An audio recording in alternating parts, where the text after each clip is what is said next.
Rain soaked the pavement outside the iron gates of the Vale estate. Cameras flashed like lightning. Voices shouted her name for soundbites she would never give. Vivian Monroe stood still, clutching a worn duffel bag that now held the pieces of her life. 3 weeks ago, those same reporters had called her the luckiest woman alive.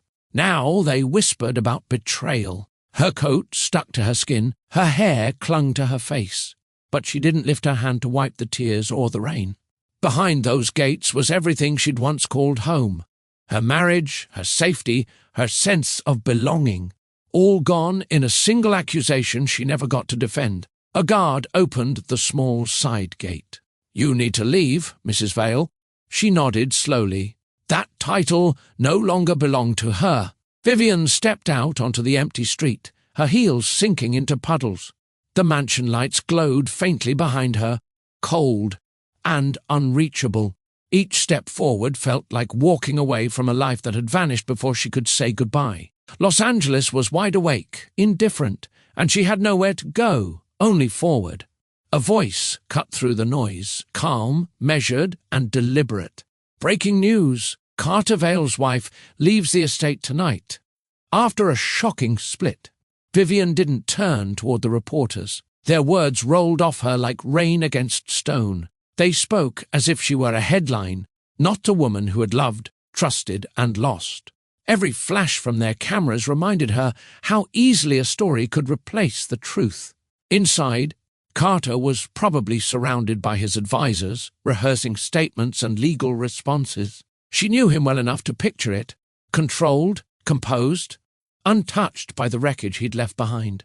The driver of a passing cab slowed, offering her a ride. She shook her head. Pride, even in its weakest form, still lived somewhere inside her. A bus screeched to a stop nearby, its doors hissing open. Vivian climbed aboard, the warmth inside hitting her like memory. She dropped a few coins into the slot, her reflection glancing back at her in the window. Tired eyes, but still standing. For the first time in years she realized she was no longer being watched. No cameras, no expectations, only silence, and her own story, waiting to begin again. The bus rumbled down Sunset, each stop pulling her farther from the life she once knew. Vivian stared out the fogged window, her reflection half hidden behind streaks of water. Her fingers tightened around the strap of her duffel bag, the last reminder of a world that had disappeared overnight. Her thoughts were sharp, not sentimental. "He left me with nothing," she whispered under her breath. The words stung, but they were true. Her phone buzzed with messages she didn't read. Friends asking questions, reporters seeking quotes, brands withdrawing offers. None of it mattered. What hurt most wasn't what she lost, but how quickly people changed when the headlines did. The bus stopped at a crossing. A young girl boarded with her mother, laughing about something small. Vivian caught herself smiling faintly. That tiny sound reminded her that life went on, even after heartbreak. As the bus rolled on, her quiet voice spoke again, this time to herself. "I'll start over." Somehow, her tone wasn't desperate. It was a promise, one no one else would hear. Outside, the city lights blurred into gold. Inside, a woman who'd been written off began to write herself back into her own story. He left her with nothing, but sometimes losing everything is how you learn what can't be taken. As the bus rolled past the glowing skyline, the frame faded into black, preparing for her story to start. Because what comes next isn't revenge or regret. It's the slow rebirth of a woman who refused to vanish. Have you ever been blamed for something you didn't do? Watched everything you built fall apart while no one believed your side? That's what happened to her. One accusation, one cold decision, and her entire world vanished overnight. But what if one stranger's voice could change everything? What if one honest moment could rewrite the story of her life? Stay with us to see how a woman who lost everything found her worth again through a single word, her name. If you're new here, welcome to Mr. Ashford's Love Stories. Don't forget to subscribe, like, and share this video. Every story here reminds us that life can break you, but it can also build you again. The morning rush at the diner was chaos wrapped in the smell of burnt toast and fresh coffee. Vivian stood behind the counter, wearing an apron that had lost its shape years ago. The bell above the door kept ringing, calling her attention in short bursts that left no time to think.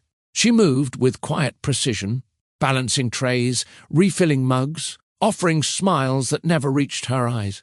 No one who saw her would have guessed she once hosted business dinners worth millions. The customers at table 6 didn't know she once had a chauffeur.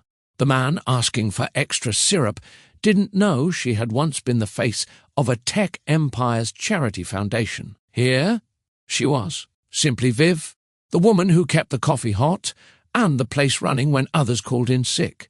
At first, she hated the uniform, the stiff fabric, the faint smell of grease, the way the cap flattened her curls. But the longer she wore it, the more she realized it represented survival. Every shift was proof that she hadn't vanished. She had found work when no one else would take her resume seriously. She had chosen to rebuild from the ground up. During breaks, she'd sit by the small window near the kitchen, her notebook open. It wasn't for journaling. It was where she listed her daily expenses and dreams in the same column. Rent, bus fare, savings. Underneath, she'd write, "Design again someday." It was the only part of her old life she wasn't ready to bury. Each night, when the diner closed and the city lights dimmed, she wiped the last counter clean and whispered, "You made it through another day." That simple sentence carried more pride than all the compliments she'd once received for being a billionaire's wife. Vivian didn't tell anyone where she lived now or who she used to be. The past was heavy, and she had no space left to carry judgment. All she needed was quiet work and enough light to remind her that starting over wasn't failure. It was courage wearing a uniform. When her co-workers complained about tips or rude customers, she listened without adding much. She didn't complain. Complaints belonged to people who hadn't lost everything. She had perspective now. Every cup she served, every smile she offered, it was her way of saying she was still standing. The city outside didn't know her name anymore. But for the first time in a long time, that felt like freedom. By the end of every shift, Vivian's feet burned as if she had walked the length of Los Angeles barefoot. The soles of her shoes were thin, the arches sore, yet she refused to sit before the last table was cleared. The younger waitresses complained about overtime, but she volunteered to stay late. Work, no matter how tiring, was better than the silence that waited at night. She had learned to move through exhaustion with grace. Her posture remained straight, her tone gentle, even when a customer snapped at her for forgetting extra napkins. She'd simply nod, replace the napkin holder, and continue. People thought her calm came from patience, but it came from something deeper, knowing what real chaos felt like. Once you've been humiliated publicly, shouted at by the man who once promised forever, a stranger's rudeness can't shake you. Sometimes her hands trembled as she carried plates, not from weakness, but from suppressed memory. A few months earlier, those hands had worn diamond rings and held crystal glasses. Now they carried plates of pancakes and lukewarm coffee. Yet she never pitied herself. Pity was wasted time. Survival, she'd learned, demanded focus. In the staff room, she kept to herself. Her co-workers laughed over social media drama, dates, and movie nights. Vivian smiled but never joined in. She was rebuilding quietly. Every dollar she earned brought her closer to independence. Every sunrise meant she'd survived one more day without falling apart. The small mirror above the sink became her silent companion. Sometimes she'd catch her reflection and pause. Her eyes looked tired, yes, but behind them was something she hadn't seen in years. Clarity, the kind that comes when life strips you down to nothing but truth. Her quiet strength showed in small ways. She never raised her voice. She never complained about double shifts. She never took shortcuts, even when no one watched. The manager noticed, though he said little. Once he told her, You work like you've got something to prove." She gave a faint smile. "I do, but only to myself." There was pride in her routine, the kind most people overlooked. Pride in paying for her own meals. Pride in walking to the bus stop instead of waiting for someone to open a car door. Pride in being free, even when freedom came with hunger and fatigue. When the night air hit her skin after long shifts, she'd close her eyes and breathe. The exhaustion was real, but so was her determination. Every ache reminded her she was earning her way back, not to the old life, but to a better version of herself. The diner wasn't glamorous, but it gave Vivian something she hadn't felt in years: honesty. There were no cameras, no stylists, no publicists waiting to polish her every move. The only expectation was to show up, do her job, and treat people kindly. It was simple work, but there was beauty in that simplicity. Each morning, she arrived before sunrise. She'd tie her apron neatly, sweep the floor, and start the coffee machine while the city yawned awake. The hum of the grinder, the hiss of the espresso, the smell of toast, it all felt grounding. For the first time, she wasn't living through someone else's ambition. She was living through her own choices. Once a regular customer, a construction worker who came in before his shift, told her, "You always look calm." "How do you do it?" She smiled. "I stopped chasing what doesn't matter." That answer stayed with her because she meant it. Her dignity didn't come from wealth anymore. It came from consistency, from showing up, even when she didn't feel strong, from finding purpose in the smallest details, folding napkins perfectly, greeting strangers warmly, saving tips in a small jar hidden in her locker. Each action was a quiet declaration: I am still valuable. When she walked home at night, she'd pass luxury cars speeding down Sunset Boulevard. She didn't look away. She didn't envy them. She had learned that not every person behind a tinted window was happy. Some were like she once was, imprisoned by appearances. The women at the shelter often talked about their dreams, getting apartments, seeing their children again, going back to school. Vivian listened. She encouraged them. She never mentioned who she used to be. Her dignity wasn't in proving her past. It was in protecting her peace. One evening, she noticed a teenager struggling to clean a coffee spill at the counter. Without hesitation, Vivian knelt beside her and helped. The girl apologized, embarrassed. "It's okay," Vivian said softly. "We all start somewhere." The girl smiled, relieved. That small moment reminded Vivian that leadership didn't require power. It required compassion.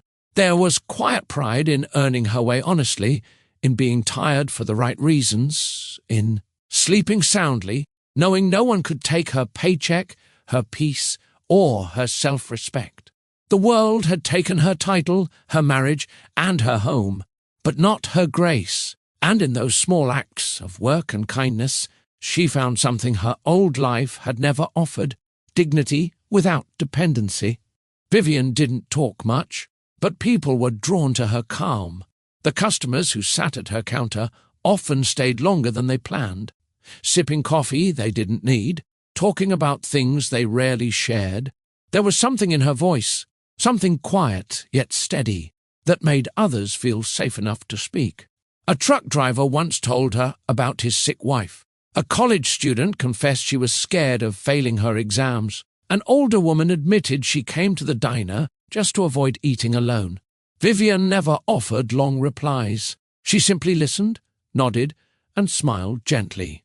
Sometimes a kind silence spoke louder than sympathy. That empathy didn't come from training, it came from experience. She understood loneliness, the ache of being misunderstood, and the weight of starting over. Those who looked into her eyes often sensed it. Pain recognizes pain, but kindness softens it. Her co-workers began to notice too. When someone had a bad day, they'd find her during break. She never gave advice unless asked. She'd just sit beside them, share her tea, and say, "You'll get through it, one step at a time." That simple sentence often changed the tone of their whole day. The manager started scheduling her on early shifts because customers specifically asked for her. "You have a way of making people feel seen," he said one morning. She thanked him quietly, but deep down, she was thankful for more than his words. She was thankful that her pain hadn't hardened her, it had made her gentle. At the shelter, she practiced that same compassion. When new arrivals came in, carrying duffel bags and haunted eyes like hers once did, she helped them settle. She'd offer her extra blanket or sit with them until they stopped shaking. No one there knew she used to live in a mansion. They didn't need to. Empathy didn't need a resume. One night, a little girl at the shelter drew a picture of everyone in the room. She handed Vivian a small crayon portrait, her with a smile. The girl said, "You look like someone who helps people." Vivian blinked back tears. It was the first time in a long time someone had described her in a way that felt real. Through every moment, she was learning something important. True strength wasn't loud. It didn't need an audience. It was the quiet choice to stay kind in a world that had once been cruel. The diner had quiet moments after the lunch rush. The hum of conversation faded, leaving only the sound of dishes clinking and the faint tune from the radio above the counter.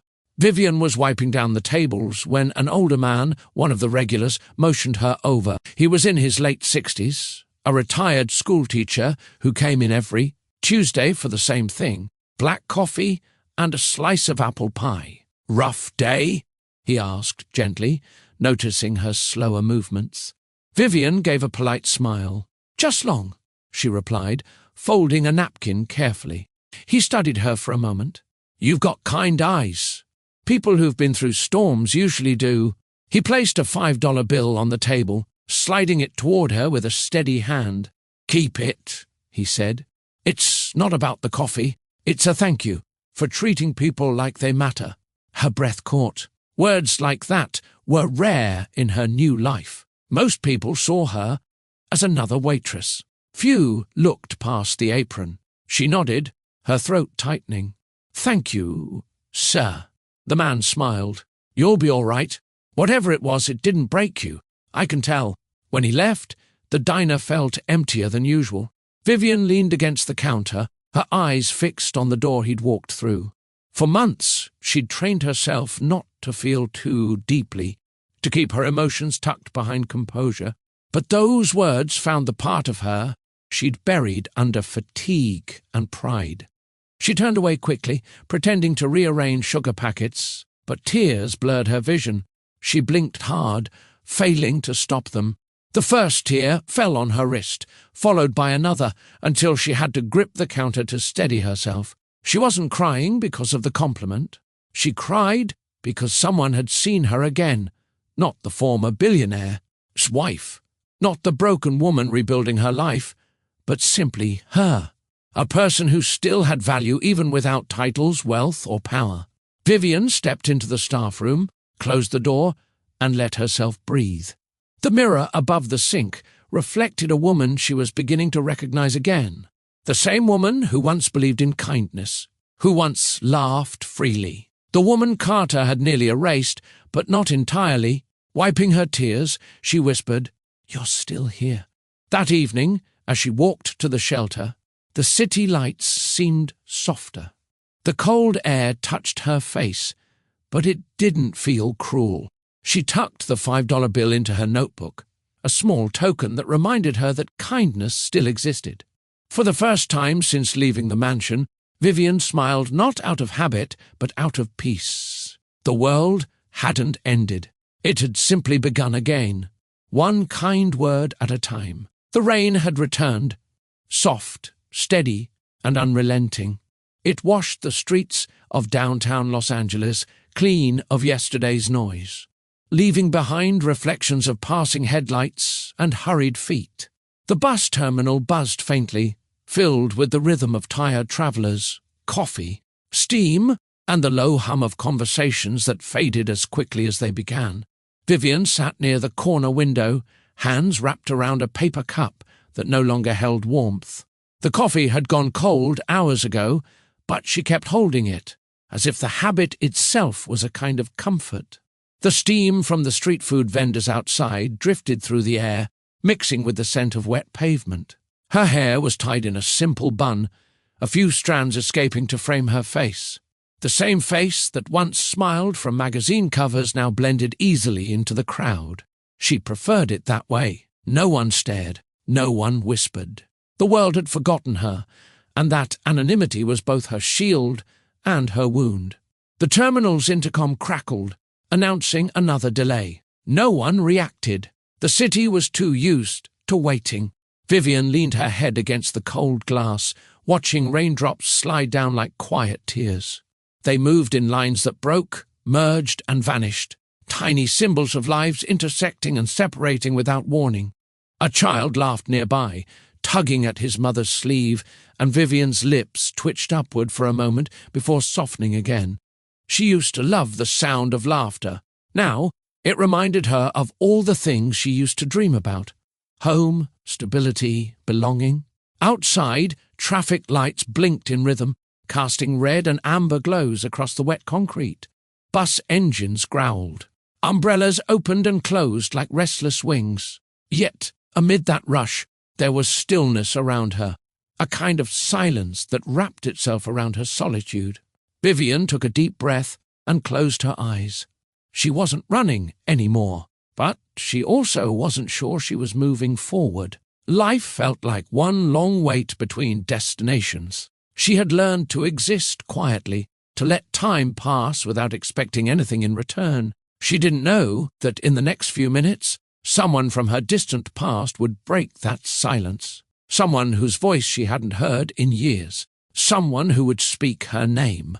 A low rumble of thunder rolled somewhere far away, barely reaching the edges of the terminal. Vivian barely noticed. Her gaze was lost in the wet glass, following each droplet as it slid down and disappeared.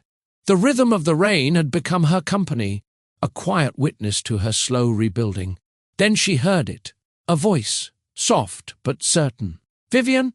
She froze. Her name hadn't been spoken like that in months. With familiarity, not pity. Slowly, she turned her head. Standing a few feet away was a man in a navy coat, his hair damp from the rain. He looked around 35, maybe older, with that kind of tired grace, found in people who had seen too much, but learned to smile anyway. His eyes, grey with a hint of warmth, held a flicker of recognition that made her pulse quicken. He smiled awkwardly, unsure. "You are Vivian Monroe, right?" For a second, she thought she must be mistaken. He couldn't be talking to her. No one recognized her anymore. But the way he said her name, steady, careful, told her he knew exactly who she was. Vivian blinked. "Yes," she said, her voice faint. "I am." He exhaled, relief spreading across his face. "I thought so. It's been a long time." Something about his tone stirred an old memory. Flashes of bright lights, a crowded ballroom, laughter that once felt easy, a camera clicking, her hand brushing against his accidentally as he adjusted a lens. He extended his hand. "River Bennett. I used to photograph events for Vale Industries." Her eyes widened slightly. You were at the gala. The charity fundraiser for youth programs." He nodded. "You remember?" She'd. Vividly. He was the quiet photographer who stood by the terrace railing, snapping pictures when no one else noticed. Carter had complained about him once, said his shots made her look too real. She had laughed then, unaware that honesty in a world of perfection was its own threat. Now, here he was, older but still carrying that same calm energy. He didn't look at her with judgment or curiosity. His gaze was kind, steady, as though he saw her before remembering what the tabloid said. River shifted slightly, setting his camera bag on the floor. "I almost didn't recognize you," he admitted. "But you always had this way of standing still in the middle of noise." Vivian's lips parted, but no words came. No one had spoken to her like that in so long. With memory instead of gossip, respect instead of pity. She managed a quiet, "Hello, River." The sound of his name felt strange on her tongue, like the first page of a new chapter. For a moment, neither of them spoke. The sound of rain filled the pause, a soft rhythm against the glass that separated them from the restless city. Vivian looked at her reflection in the window, two faces layered together, hers faint and fading, his standing clearly behind her. The sight startled her.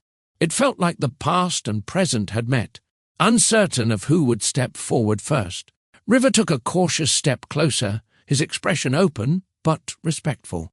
"You look different," he said quietly, not as a compliment, but as an observation. Vivian's fingers tightened around her paper cup. Different usually means worse. He shook his head slowly. "No, I mean you look quieter, like someone who's lived through something and learned how to breathe again." The sincerity in his tone disarmed her. She turned toward him fully, the soft yellow light above catching the raindrops clinging to her hair. For a second, he saw the same woman he'd photographed years ago, the one who laughed freely, unaware she was being captured. A bus pulled into the terminal, its headlights flashing across the wet floor, scattering reflections like shards of light. Vivian blinked, her eyes glistening. River noticed, but didn't comment. He sensed that words weren't always needed to fill silence. He lifted his hand slightly, offering the umbrella he'd been holding. "You'll catch a cold waiting here," he said. She hesitated before accepting it. Her hand brushed his, and it sent an unexpected jolt through her chest, something small but alive. She wasn't ready to name it, but it was the first human warmth she'd felt in months. As she looked down, her reflection shifted again in the rain-streaked glass. It wasn't the woman from before, the one dressed in luxury, surrounded by envy. It was someone new, someone who had survived without validation, who had begun to stand tall again. River followed her gaze and spoke softly, as though reading her thoughts. "The world still remembers that smile, you know." She gave a faint, uncertain laugh. "I think it forgot long before I did." He smiled in return, his voice gentle. "Maybe it's time to remind it." The rain fell harder then, echoing like soft applause against the roof. Vivian stood still, umbrella half open, the moment stretching between them. Fragile, but full of something she hadn't felt in a long time. Possibility. She didn't know what to make of this man, who remembered her, without judgment, but as the reflection. Faded under a passing bus light, one thought anchored itself quietly in her heart. Perhaps, just perhaps, she hadn't been forgotten after all. River shifted his camera bag closer to his feet, his body language open yet restrained. Vivian noticed that about him immediately. He didn't move too close or speak too loudly. He respected distance in a way that felt foreign, after years of living in a world where people always demanded too much. She broke the silence first. "What are you doing here?"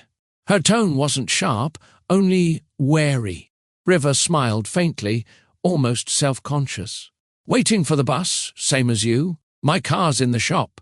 He hesitated, then added, "Though now I'm glad it broke down." Vivian looked at him, unsure if it was meant as small talk or something deeper. His eyes held no agenda, no curiosity about her fall from grace. Just simple recognition, like he'd found a familiar face in a crowd of strangers. He glanced at the umbrella resting on her lap.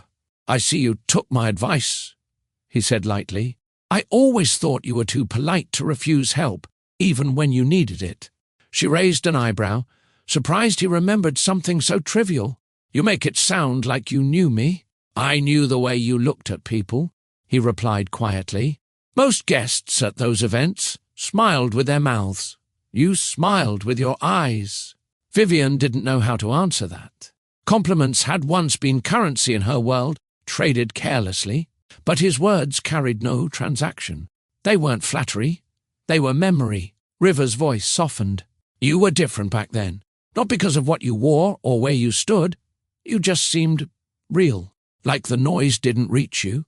She exhaled slowly. "It reached me, Eventually. He nodded, not pressing for details. I read things, he said cautiously, but I don't believe headlines. They're written for reaction, not truth. Her gaze lowered to her hands. You're one of the few who I didn't need to, he said. I saw the way you treated people. That kind of grace doesn't vanish overnight. The air between them grew quiet again. Not awkward, just thoughtful. Vivian shifted, adjusting her bag. So you're still doing photography? Yes, River said, his tone lighter. But not the kind that sells. I work with local schools now, teaching kids how to use cameras. Turns out, art keeps them out of trouble. That made her smile. Small, but real. That sounds meaningful. It is, he said, his gaze steady. Sometimes the simple things matter more than the grand ones. For the first time, she didn't feel like the broken version of herself. Around him, the silence felt safe, familiar. He checked the time on his phone, then looked back at her. Vivian, I'm not sure why I ran into you today, but... He paused, his tone sincere. I'm glad I did. She met his eyes, something soft flickering inside her. Maybe the universe knew we both needed a reminder. The bus terminal had quieted. Most passengers had boarded, leaving only a few scattered figures under the flickering lights. Vivian and River stood near the shelter's edge, umbrellas half open, the sound of rain forming a steady backdrop. It wasn't loud, but it carried presence, like the city was breathing with them. River looked at her thoughtfully. You know, I almost didn't say anything, he admitted. I saw you from across the street, and I thought, no, that can't be her. But then you turned and... He stopped himself, smiling softly. I'm glad I was wrong. Vivian tilted her head, curious. Why glad? Because sometimes, he said, we get second chances to say the words we didn't before. She studied him. His sincerity felt steady, not rushed. It reminded her of something she hadn't felt since before her marriage. Being seen, not for. Who she was supposed to be, but for who she still was underneath everything she'd lost. He nodded toward the bus approaching. I think we were both meant to stop here tonight.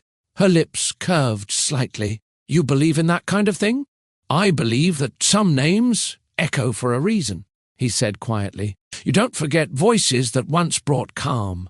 Vivian didn't answer. She looked out into the night, watching raindrops gather on the glass. Then whispered almost to herself, maybe calm is what I've been missing. The camera would linger on that line, giving viewers space to feel the stillness. Before the narrator's voice entered, smooth, gentle, and direct. Have you ever had someone from your past call your name when you least expected it?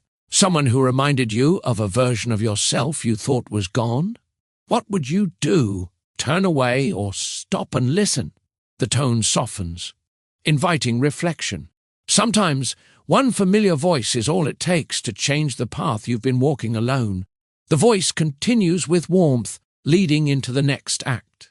If you've ever had a moment like that, when life paused just long, enough for the past and present to meet, share it in the comments. Tell us what you felt, and don't forget to like and subscribe if this story speaks to something in you. The music swells gently, piano and rain mixed together, as the focus shifts back to Vivian.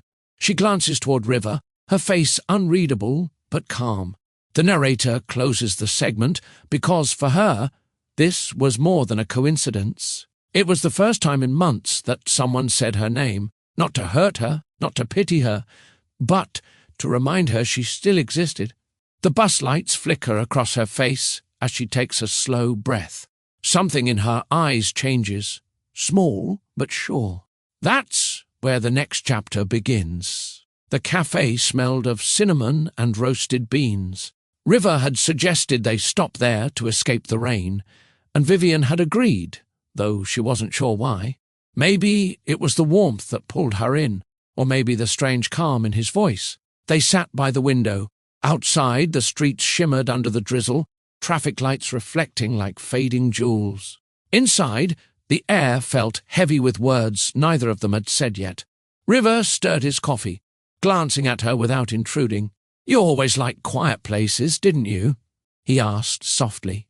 Vivian gave a faint nod. "Quiet places don't ask questions." He smiled gently. "Then maybe I shouldn't either." She almost smiled back, but stopped herself. Her guard was instinct now. Every time someone showed kindness, she expected a hidden motive behind it. "I'm fine," she said quickly, before he could ask more. "I didn't say you weren't." His tone stayed steady, patient. "You just look like someone carrying too much alone." Vivian's fingers tightened around her cup. The warmth seeped into her palms, grounding her, but his words stirred something she didn't want to feel. "People always assume they know," she murmured. "They see the headlines, the fall, and think they understand the pain. I don't," River said quietly. "But I'd like to listen, if you ever want to tell it." That simple offer struck her harder than she expected. He didn't ask out of curiosity, he asked out of care. It was a difference she had forgotten existed. She looked at him, studying his calm expression. His eyes held no judgment, no pity, just genuine concern. And that was the problem. She wasn't used to being seen without expectation. For a long moment she stayed silent, her throat tight. Then she whispered, "He thought I betrayed him." River didn't move. "Did you?" "No," she said firmly. Her voice didn't tremble, but her eyes did. "And that's what makes it worse." He didn't even ask. He decided. Just like that, my life was over. The rain outside hit the window harder, matching her heartbeat. River didn't interrupt. He let the silence hold her words, as if giving them a place to rest. She sighed, shaking her head. "You don't need to hear all this." He leaned slightly forward, voice low. Sometimes talking to someone who wasn't there helps. "No history, no sides, just space." Vivian looked down. Her reflection in the coffee was faint, but she noticed something. Her face wasn't as lifeless as it used to be. Maybe because, for the first time, someone was listening. Vivian kept her hands wrapped around the cup, tracing the rim with her thumb. It was easier to focus on that small movement than on River's steady gaze. The cafe was quiet, only the soft hum of jazz playing in the background. A young couple near the door laughed softly, their easy joy contrasting with the tension sitting between her and River. He waited, not impatiently, but with that kind of stillness that makes silence feel safe. "You said he thought you betrayed him," he said finally, his tone calm. "How could anyone believe that about you?" She looked up sharply, caught off guard by his certainty. "You don't know me," she said. He tilted his head slightly. "Maybe not deeply, but I know what I saw back then. You treated every person in those crowded rooms like they mattered. I don't forget things like that." Her breath hitched. Compliments usually bounced off her. They'd been tools once, used by men who wanted to flatter, by women who wanted to compete. But his words felt like acknowledgement, not praise. "People change," she murmured. "Sometimes," he said, "but not in the ways that matter most." That simple line pressed against the last bit of armor she had left. She stared at the napkin on the table, noticing how her hand trembled slightly as she held it. River noticed too, but he didn't mention it. Instead, he leaned back, giving her space. "You don't owe me anything," he said quietly. "I just don't like seeing someone dim their own light because someone else broke it." Her throat tightened. "He didn't just break it. He made me believe it was my fault." River's expression softened. "That's what pain does. It convinces you to carry someone else's mistakes as your own." Vivian felt something inside her unravel, tension she'd been holding since the night she walked out of the mansion. A tear slipped down before she could stop it. She turned her face slightly away, embarrassed. "I'm sorry," she whispered. "For what?" River asked. "For this," she said, wiping her cheek quickly. "I don't cry in front of people." "You don't have to be sorry for being human," he said softly. She exhaled, shaky but real. "I don't know how to stop pretending I'm fine, Then don't, he replied. Start by just not pretending. Vivian looked at him again. There was no pity in his eyes, only quiet strength, the kind that steadies instead of saves. Something inside her shifted then. The wall she'd built to keep people out didn't feel so necessary anymore. For the first time in a long while, she wasn't performing strength. She was living through it. The rain had eased to a whisper, tapping lightly against the cafe windows. The world outside moved in slow motion, and for once, Vivian didn't rush to escape it. River reached into his worn leather bag and carefully pulled something out. A small envelope, folded neatly, the corners softened by time. He placed it on the table between them. I didn't plan to show you this, he said, but it feels right. Vivian frowned slightly. What is it? He slid the envelope toward her. A photograph, one I took years ago. She hesitated, then opened it. Her breath caught. Inside was the picture from that rainy fundraiser, the night she'd laughed, too freely under an umbrella, rainwater catching on her lashes. She remembered it now, the way Carter had frowned when the photo appeared online. He'd said it made her look ordinary. She'd never understood why that bothered him. The photo looked different now, not glamorous, not staged, just real. I kept it, River said quietly. Most people wanted photos that made them look perfect, but this one? It made me remember that people are still people, even when they're surrounded by wealth. Vivian stared at the image, tracing her younger self's expression with her eyes. She hadn't realized how genuine her laughter had been that night. You shouldn't have kept this, she murmured. Carter wouldn't have liked it. River gave a faint smile. That's exactly why I did. His honesty startled her, but it also disarmed her. There was no arrogance in his tone, just conviction. He leaned forward slightly. You see that smile? He asked. That woman wasn't pretending. That's who you are. Vivian swallowed hard. I don't even recognize her anymore. That's because you've spent too long looking through the wrong lens, he replied gently. Everyone around you saw the image they wanted, not the woman you were.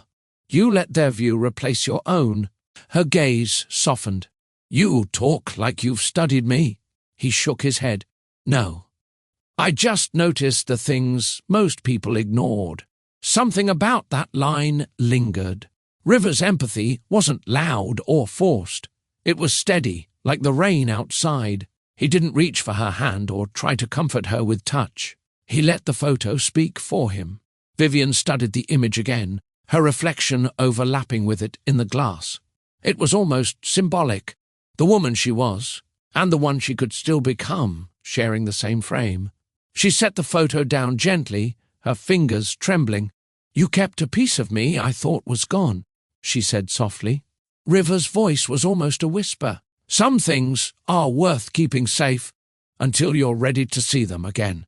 For the first time, Vivian couldn't look away. That photograph didn't just capture her past. It gave her back a truth she'd forgotten she owned. Vivian held the photograph like it was a fragile thing, a window into a time before her life had been measured by loss. The woman in the picture laughed without fear, untouched by the shadows of suspicion or betrayal.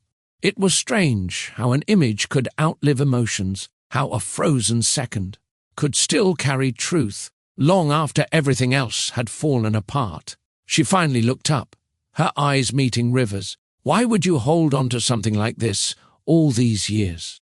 He shrugged lightly, because it felt honest. That night, everyone wanted to be noticed. You were the only one who didn't care if the camera saw you. You looked free. I don't see that often. Her lips curved faintly, not in amusement, but reflection. Maybe that's what love did to me back then. It made me forget to look at myself. River nodded slowly. Love is beautiful, but when it asks you to lose sight of who you are, it becomes something else entirely. Vivian leaned back in her chair, his words settling deep. He said he loved me, she said quietly, but every part of his love had rules. Don't laugh too loud. Don't wear red. It's distracting. Don't talk too long to anyone who might look at you twice. River's gaze softened. That wasn't love. That was control dressed as affection. She sighed, the weight of recognition heavy in her chest. I believed him because I wanted peace so badly. I thought if I followed every rule, I'd earn his trust again. But you can't earn what someone never meant to give. That's true, River said gently. And sometimes it takes a stranger to remind us of what's real. We get blinded by the people we love most because we expect them to see us clearly, but they're often the ones who see us least. Vivian stared out the window again, watching the soft drizzle blur the city lights. I used to think love was sacrifice. Now I think it's sight. The ability to see someone for who they truly are and still stay. He nodded. Exactly. Love isn't about closing your eyes. It's about keeping them open and choosing anyway. Her throat tightened again, but this time it wasn't pain. It was recognition. River's presence didn't fill her emptiness with grand gestures or false promises. He simply helped her see herself again, as if polishing a mirror that had gathered dust. The moral sat quietly in the air between them, unspoken but clear. Sometimes strangers notice the truth that love blinds us to, because they stand far enough to see what those closest refuse to. Vivian looked at him once more, her tone steady but soft. Maybe I was never meant to be saved by the man I loved. Maybe I was meant to be reminded by someone who didn't expect anything from me. River smiled. Maybe that's exactly how healing begins. The rain had stopped completely by the time the cafe began to empty. Chairs scraped softly across the floor, and the barista dimmed the lights near closing. Yet neither Vivian nor River moved to leave. Their coffee sat untouched now, both cups long gone cold, but the air between them carried warmth. River leaned back slightly, his voice calm. You know, I used to think strength meant pretending nothing hurt, he said. Then I realized pretending only delays the healing. Vivian nodded, her fingers tracing the rim of her cup. That's what I did for years. I kept performing peace while falling apart inside. He tilted his head. And now, she said slowly, I'm tired of acting. River smiled softly. That's a good kind of tired. For the first time, Vivian let out a small laugh, quiet but real. It wasn't the laugh of the woman in the photo, not yet, but it was close. He didn't comment on it. He didn't try to capture it again with his camera. He simply watched her reclaim a small piece of herself. There was no touch, no lingering glance meant to stir emotion. The intimacy lived entirely in their words. Gentle, steady, honest. River said, Do you know what I noticed about that picture? Vivian shook her head. You weren't looking at anyone. You were looking up, like you trusted the sky more than the people around you. She blinked, absorbing that. I guess I did. It never judged me. It didn't change its mind overnight. He chuckled quietly. Maybe you should start looking up again. Her lips lifted. Maybe I will. For a while, silence filled the space again, but it was comfortable now. Like two people, sitting in the same rhythm without needing words. The city hummed faintly outside, headlights passing through puddles that shimmered under streetlights. Vivian glanced at him, her tone thoughtful.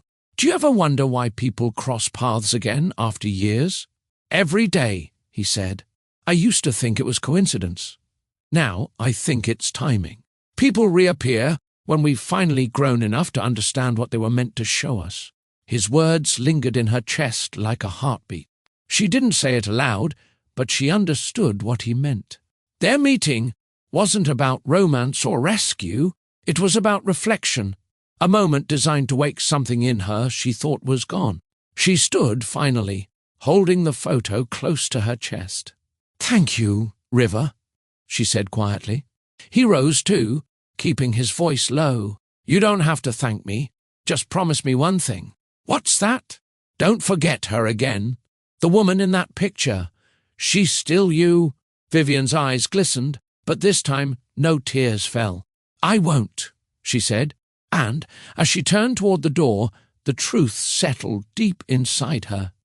Healing sometimes begins not with touch, but with words that remind you who you've always been. The next morning, Vivian arrived at River's photography studio on the east side of town. It was nothing like the pristine offices she once managed as a CEO's wife. This place had chipped.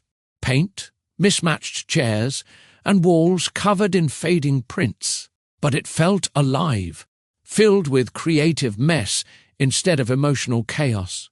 River had offered her a part-time role, helping reorganize the space, rebuild its layout, and bring in design ideas that made it more functional.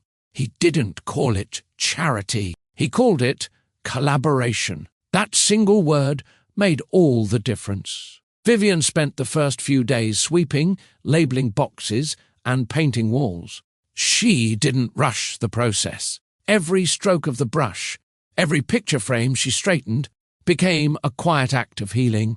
Her body moved with purpose again. Her thoughts slowed down. There was peace in repetition. At first, she struggled with doubt. She would pause mid-task, wondering if she even belonged there. Then she'd catch River, watching from across the room, not judging, not directing, just giving her space to rediscover her rhythm. During breaks, she'd sit by the window, sipping tea and listening to the click of River's camera as he captured photos for clients.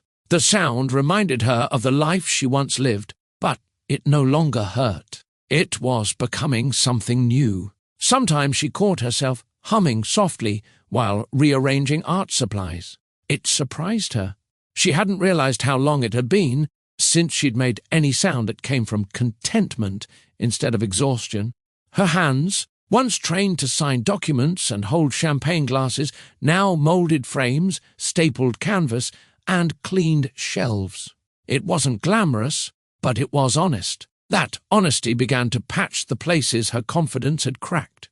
One afternoon, as she dusted a shelf, River handed her a box of paints. "They're from the community centre," he said. "Thought you might like to decide how to organize them. You've got an eye for structure." She smiled, faint but proud. "Thank you. I'll make it look like it belongs." "That's exactly why you're here," he replied. "To help things belong again." Vivian realized then he wasn't talking about the studio. By the end of the week, she found herself looking forward to the smell of paint and the hum of creativity around her. She was no longer just surviving days, she was shaping them. Every task completed became proof that healing wasn't about forgetting what broke you. It was about building something worth standing in again. For the first time in years, Vivian went to bed tired, but at peace. And in that exhaustion, she found strength, not loss. River never treated Vivian like someone who needed saving. That was what made the difference. He gave her tasks with quiet trust, not instructions wrapped in pity. When he handed her keys to the studio after a week, she almost hesitated. "You're sure?" she asked. "I don't want to overstep." He shook his head. "You've already made the place better. I trust you with it." Those words, simple, steady, sincere, hit deeper than he probably knew. Trust was something she hadn't been given freely in a long time. In her past life, every decision she made had been second-guessed, every choice filtered through someone else's approval. Now, one man was telling her she could handle things without permission. She used that trust carefully. She started showing up early, fixing broken equipment, cleaning the camera, lenses, reorganizing shelves so he wouldn't waste time searching for tools. Every small action was a quiet thank you. River noticed, but he didn't praise her constantly. He let her efforts stand on their own. When he did compliment her, it was specific. "You've got an eye for balance," he said once as she rearranged the front gallery display. "It's like you can feel what the room needs." That made her laugh softly.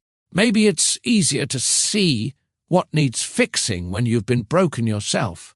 River didn't argue. He simply nodded, the respect in his eyes clear. "Or maybe it means you know how to make things whole." Those words stayed with her for days. They weren't flattery, they were belief. and belief rebuilds more quietly than any apology. He started asking her opinion on projects. Colours for walls, new, lighting setups, even pricing for his upcoming community showcase. Each time she offered input, he listened fully, writing notes or adjusting plans without resistance.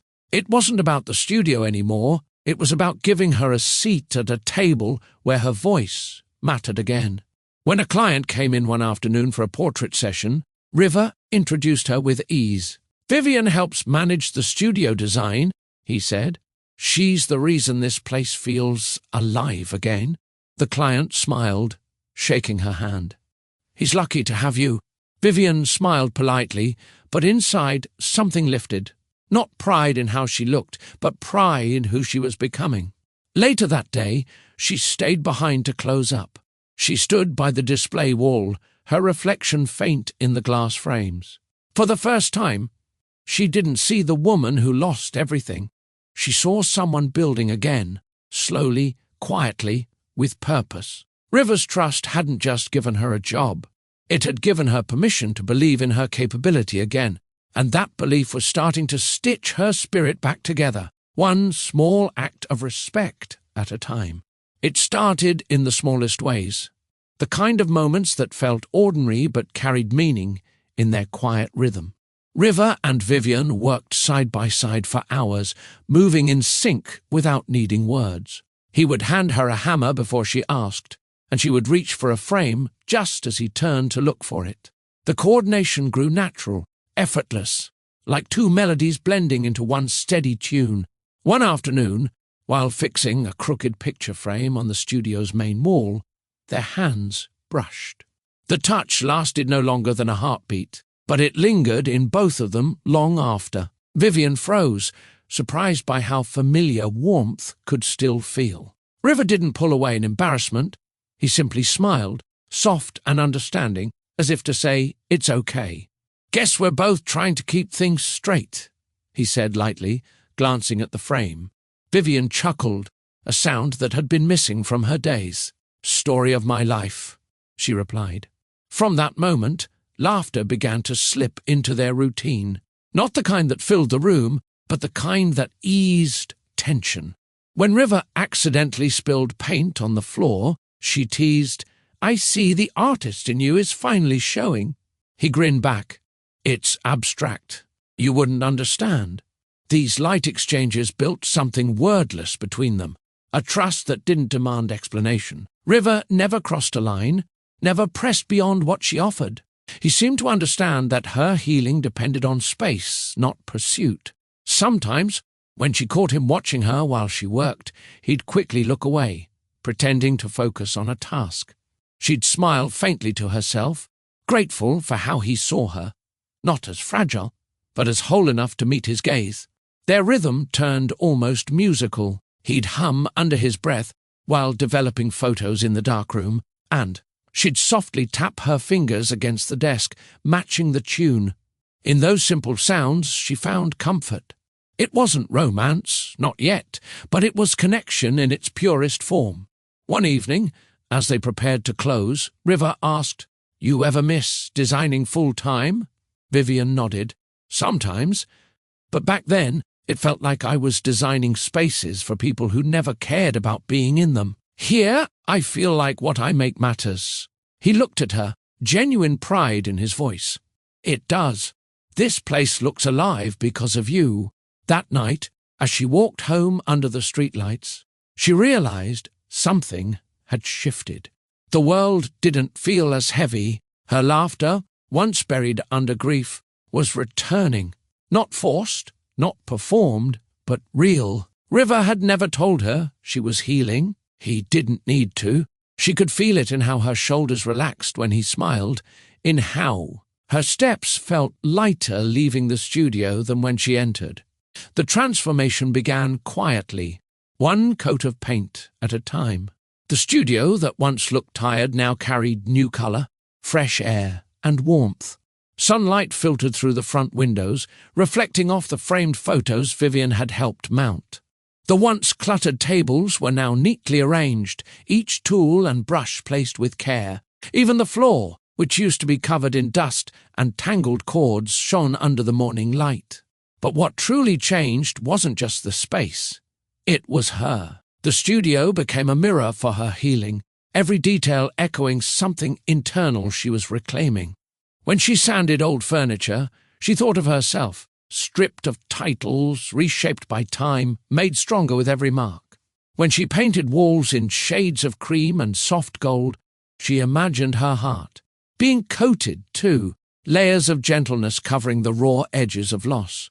And when she hung new curtains by the entrance, she realized she no longer feared visibility.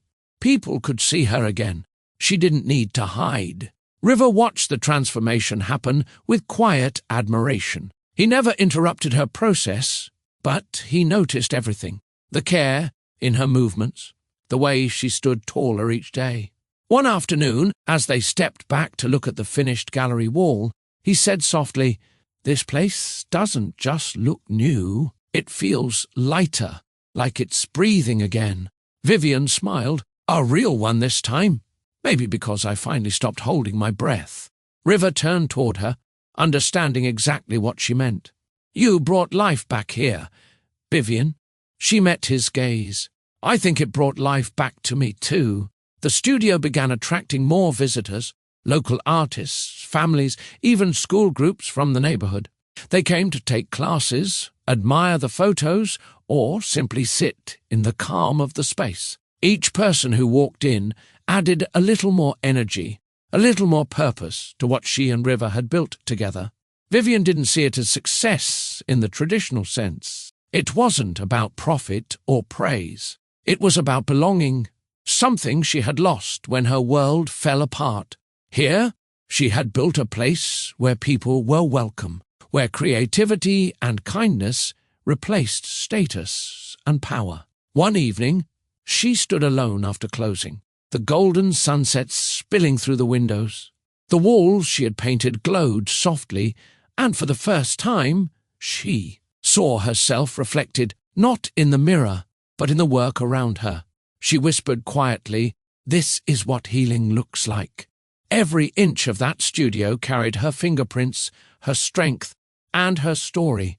And as she locked up that night, she smiled, not because everything was perfect, but because she had built something from nothing, and it was hers. The day Carter Vale walked back into her life, the studio smelled of varnish and fresh paint. Vivian was arranging new photo prints along the front display, her sleeves rolled up, her focus steady. She didn't hear the door open at first, only the familiar chime echoing softly through the quiet space. When she turned, the air shifted. Carter stood in the doorway, framed by the afternoon light. He still looked every bit the man the world admired. Tailored suit, polished watch, posture that carried authority. But something was different. The confidence that once filled a room now seemed borrowed, uncertain. His eyes searched hers, but she didn't move. "Vivian," he said, her name almost a whisper. For a moment, she couldn't speak, not from shock, but from the weight of memories trying to crowd the silence. She set the frame down carefully, wiped her hands, and turned fully to face him. "Carter," she said calmly. Her tone held no tremor, no fear, just composure, something he wasn't expecting. He exhaled, stepping closer. "I wasn't sure you'd still be here." "I wasn't hiding," she replied, her voice even. "Just living." The words hit him harder than she intended. For years, he had believed she'd disappeared to avoid him. In truth, she'd been learning how to exist without needing his approval. He glanced around the studio, his expression conflicted. "You did all this?" "Yes," she said simply. "It's honest work. It keeps me grounded." Carter's jaw tightened. "I never wanted you to end up like this." She tilted her head slightly. "Like what? Independent? Free?" He looked down, guilt flickering across his face. "You know, that's not what I meant." "I know exactly what you meant," she said quietly. "You thought losing your name meant I lost myself." The tension between them thickened. Carter's eyes darted toward a photo of children smiling on the wall. "I didn't come to fight," he said finally. "I came because I was wrong." Vivian didn't flinch. "It took you long enough to figure that out." He nodded, accepting the sting in her words. "I saw the report," he said, voice heavy. "The leak, the data theft, it wasn't you. It was my assistant. I should have listened." "You should have trusted me," she corrected. He opened his mouth, then closed it again. The power he once wielded between them was gone. For the first time, he was the one standing uncertain while she remained composed. Vivian looked at him, not with anger, but quiet understanding. The balance had shifted. The man who once dictated her worth was now searching for forgiveness she didn't owe him. Carter watched her closely, trying to read what had changed. The woman standing before him wasn't the one he had left behind. That version had been soft-spoken, careful with her words, afraid of being misunderstood. This Vivian was still calm, still kind, but there was something different in her posture. Certainty. He took a hesitant step forward. "You look stronger," he said, as if unsure whether that was a compliment or an apology. Vivian met his eyes steadily. "I had to be," he nodded slowly. "I can see that." The silence that followed was thick, but not awkward. It carried everything that had gone unsaid for years. His guilt, her endurance, and the strange clarity that comes when power shifts hands. Carter glanced around again. "You built all this from nothing." "From honesty," she corrected gently, "and from work that doesn't cost me my peace." He gave a small laugh, almost self-deprecating. "You sound different." "I am different," she said, "because I learned that quiet doesn't mean weakness, and forgiveness doesn't mean forgetting." Those words caught him off guard. The woman he remembered would have softened her tone, tried to bridge the space between them. This woman stood firm without needing to prove anything. "I came here to explain myself," he said, his voice lower now. She folded her arms loosely. "You don't have to. I stopped waiting for explanations a long time ago." He looked down, his expression tightening. "You deserve better than what I gave you." "I know," she replied simply. The way she said it, calm, unshaken, unsettled him more than anger would have. It told him she had moved on, not just emotionally, but spiritually. She had accepted the past without letting it define her. He rubbed the back of his neck, frustration edging his tone. "You're not even angry." "I was," she said, "but anger kept me tied to you. Peace set me free." Her voice carried no bitterness, only truth. The balance between them had flipped completely. He, the man who once controlled every room, now struggled to find footing in a conversation he no longer directed. River's camera clicked faintly in the back room, the sound soft but grounding. Vivian glanced toward it, then back to Carter. "You see, I stopped measuring my life by what I lost. I started counting what I still have." "And what's that?" he asked quietly. She smiled. Not boastful, not cruel, just sure. "Myself?" Carter stood still, his pride dimming as he realized she no longer needed anything from him.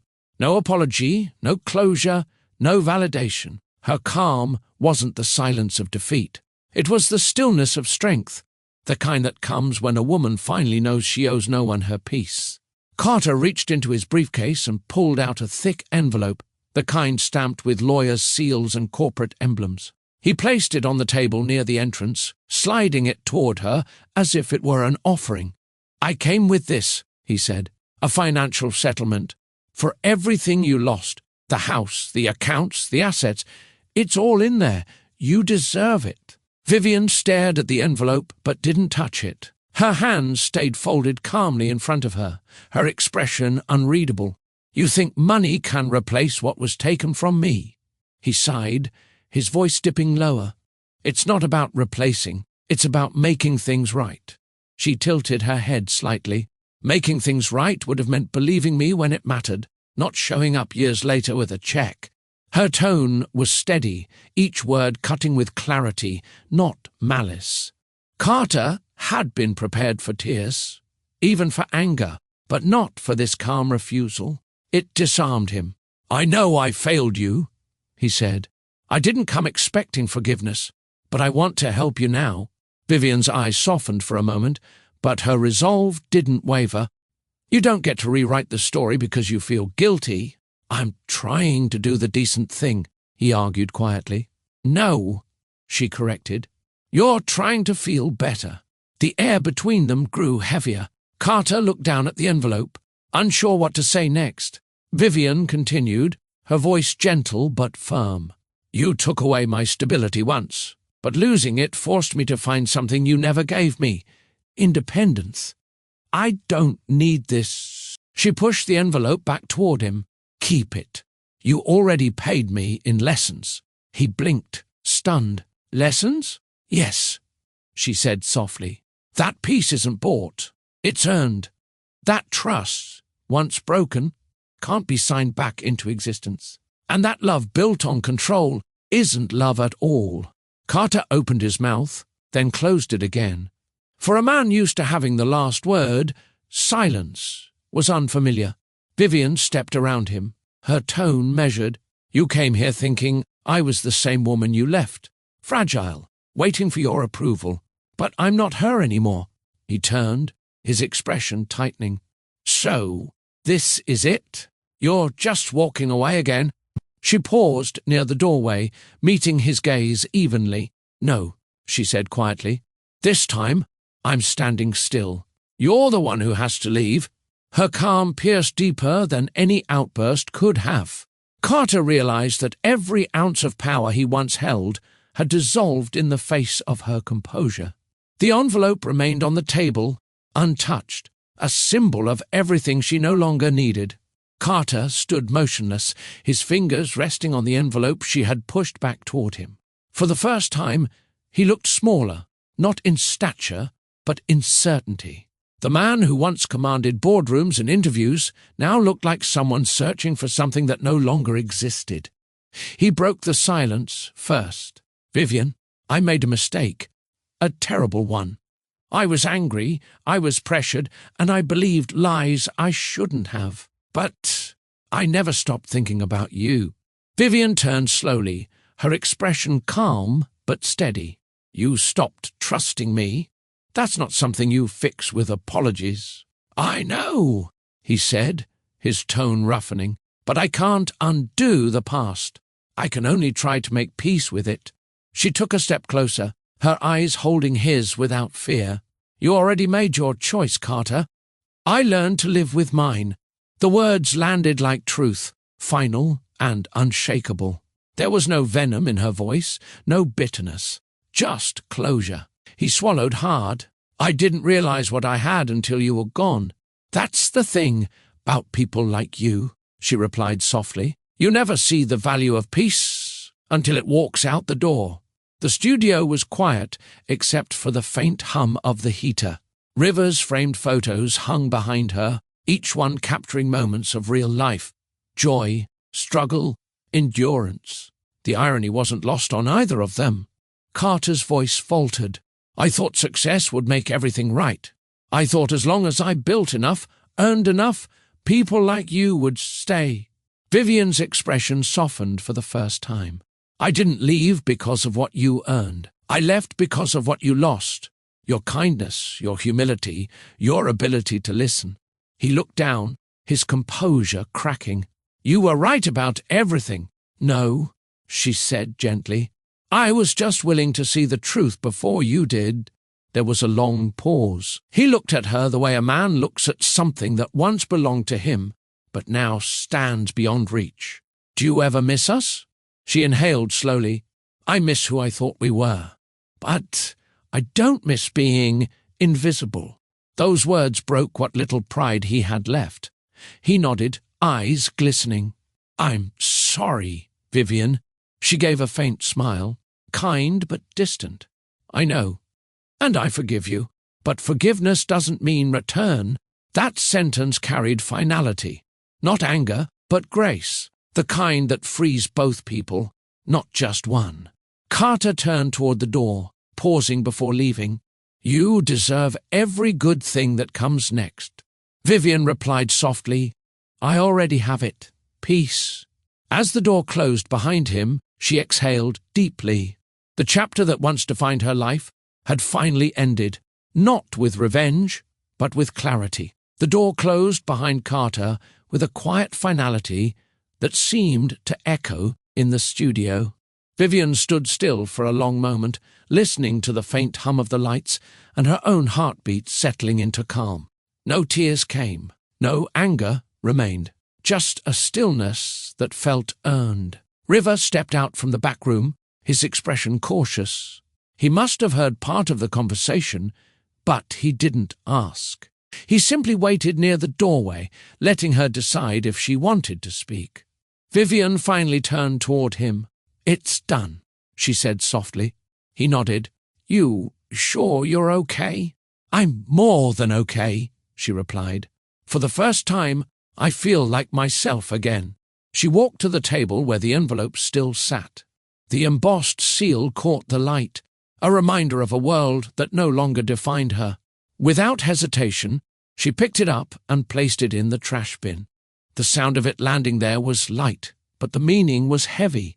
It marked the end of one life and the quiet beginning of another. River watched her, his eyes gentle but filled with respect. You didn't have to face him, he said quietly. Yes, I did, she answered. Not for closure, for confirmation. Of what? That I've already healed? Her words were calm, grounded, real. She walked around the studio, touching the frames she'd hung, the walls she'd painted. This place, it saved me. Work did what love couldn't. It rebuilt me from the inside out.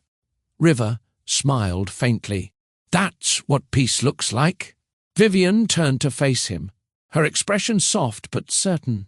Peace used to feel impossible. I thought I'd have to win something back or make him see his mistake. But now I know. You don't have to destroy someone to free yourself from them. She paused, her tone thoughtful. Revenge keeps you tied to the past. Forgiveness lets you walk into the future. The rain started again outside, but lighter this time, a drizzle that sounded like renewal, not sorrow. River walked to the door, flipping the studio sign to closed.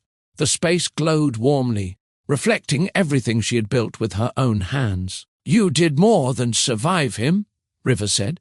You outgrew him. Vivian smiled, not with pride, but peace. Maybe that's the best kind of ending, when you stop trying to prove and start choosing to live. She looked toward the window, where the city lights flickered through the rain. The reflection staring back at her wasn't the woman who had been betrayed, abandoned, or broken. It was someone whole, someone who had faced the past and walked out stronger. She whispered quietly, I'm finally free. And for the first time since her world fell apart, the words didn't feel like hope. They felt like truth. The following weeks unfolded with a calm rhythm. Vivian arrived at the studio each morning before sunrise, not out of obligation, but out of joy. Her steps carried ease instead of caution. The weight that once bent her shoulders had lifted. She moved with quiet assurance now, unhurried and purposeful. She no longer needed to remind herself to breathe before opening the door. The fear of being watched, judged, or underestimated had faded. Each new day felt like proof that she had survived and transformed. Her laughter came easier, her silences felt softer, and even the smallest things. A clean counter, the smell of coffee, the hum of a child's laughter during a workshop, felt like gifts she didn't take for granted. River noticed the difference before she did. You stand differently now, he said one afternoon as she arranged the new photo exhibit. She smiled. How's that? Like someone who knows where she's going. Vivian looked at him, her tone warm but teasing. Maybe I finally do. There was truth behind the lightness. She wasn't searching for validation anymore. Her worth wasn't tied to Carter's approval, public recognition, or anyone's opinion. It was something she built quietly each day, one small decision at a time. When people entered the studio, they no longer saw a woman who had fallen from wealth. They saw a woman rooted in peace. She greeted every visitor with calm authority, managing tasks, leading workshops, and mentoring younger volunteers who came to learn design. Her voice carried confidence, but never superiority. During one class, a teenage girl asked, "Were you always this sure of yourself?" Vivian chuckled softly. "No, but I learned that you don't need certainty to move forward. You just need courage to take the next step." The girl smiled, and in that moment, Vivian saw a reflection of her younger self, hopeful, unsure, but willing to try. Each evening, when the sun dipped behind the city skyline, Vivian would stand at the front door, locking up. She'd glance through the glass at the world outside and feel gratitude instead of ache. She was no longer defined by what she'd lost, but by what she'd built from nothing. Healing hadn't arrived in grand gestures. It came through discipline, humility, and grace, the kind that no wealth could buy. She was finally free from the need to prove anything. Her story had shifted from survival to growth, from pain to presence, from silence to serenity, and that quiet confidence, the one that showed in her walk, her smile, and her tone, wasn't about strength anymore. It was about peace.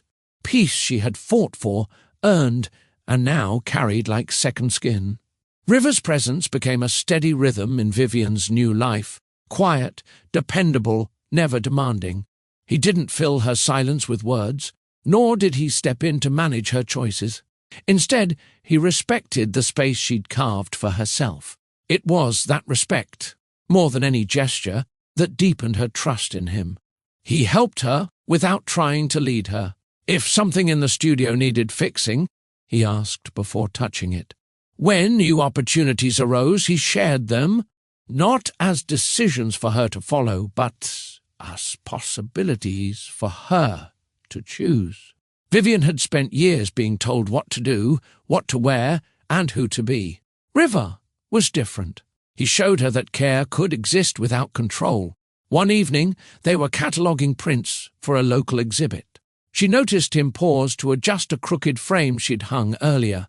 "You can tell me if it's uneven," she said lightly. He smiled. "It's perfect to me if it's perfect to you." That answer stayed with her. It wasn't about the frame, it was about trust. He valued her judgment, her perspective. He didn't correct her, he collaborated. River's kindness never came with expectation. When he brought her coffee in the morning, it wasn't because he wanted thanks. It was because he remembered how she took it. When he offered to walk her home, it wasn't about protection, it was about presence. He didn't hover. He simply showed up consistently in quiet ways that spoke louder than grand gestures ever could. Sometimes she caught him watching her while she worked. Not the way men once did, with ownership or desire, but with admiration. Like an artist studying a masterpiece he didn't intend to claim. His gaze said, "You're safe here." Vivian began to notice small things about him, too. How he rolled up his sleeves when he got focused. How he hummed when developing photos. How his laugh filled the room in a way that made even tired afternoons lighter. These details wove themselves into her days naturally until his presence felt like part of the studio itself. Steady, reliable, grounding. Their friendship deepened into something unspoken. She knew he cared, but he never tried to define it.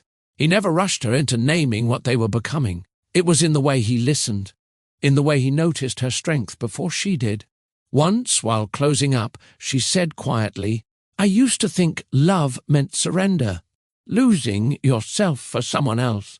River shook his head. "Real love gives you back to yourself." Vivian met his eyes, her heart stilling. "That sounds like freedom."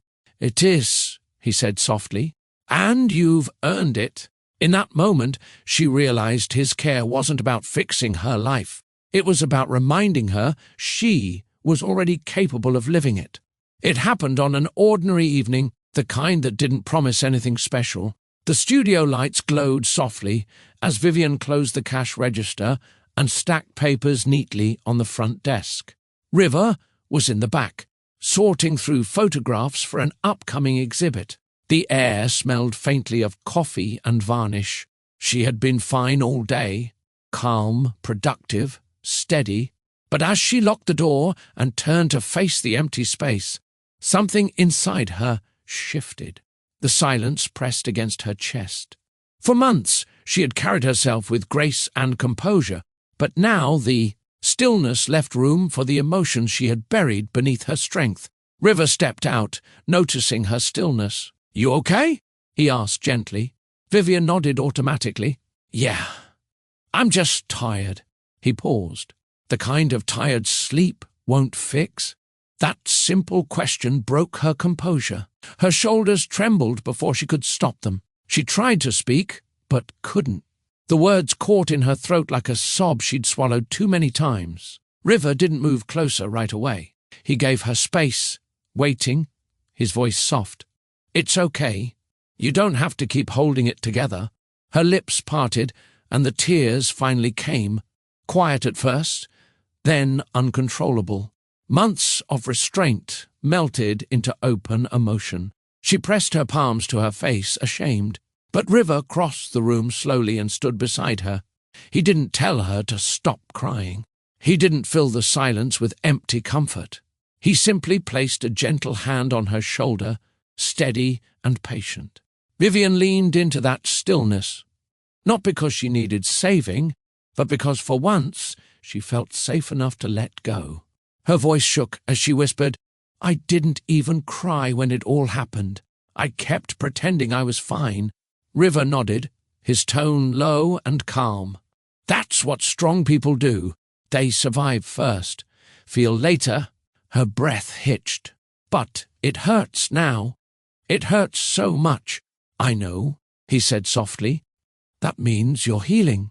She leaned slightly against him, her forehead brushing his shoulder. The contact was brief, but grounding.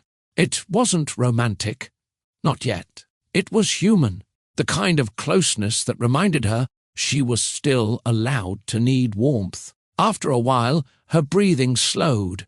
The tears subsided, replaced by quiet calm. River passed her a clean handkerchief from his pocket. She took it, managing a small smile. "Thank you," she said quietly. "For what?" "For not asking me to be strong." He met her eyes. "You already are." That night, Vivian didn't feel broken or small. She felt human, fragile but whole, exhausted but real. For the first time since her life had fallen apart, she let someone witness her without fear. The next morning came quietly, washed in sunlight that stretched across the studio floor. The air carried a peaceful stillness, the kind that follows release. Vivian arrived earlier than usual, her face calm, her eyes lighter. She no longer looked like a woman holding herself together. She looked like someone who had finally allowed herself to fall apart and rebuild. River was already there, setting up a display near the front window. When she entered, he turned, offering a small smile. "Hey," he said softly. "Hey," she replied. Her voice was gentle but sure.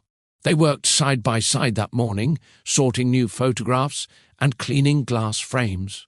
Their conversation was light, simple things about art, color, and the upcoming exhibit. But beneath the words lingered something unspoken, something both of them understood, a quiet closeness that didn't need explanation. At one point, Vivian climbed a short ladder to hang a canvas. The hook was slightly out of reach. River stepped forward. "Here," he said, holding the frame steady as she adjusted the placement.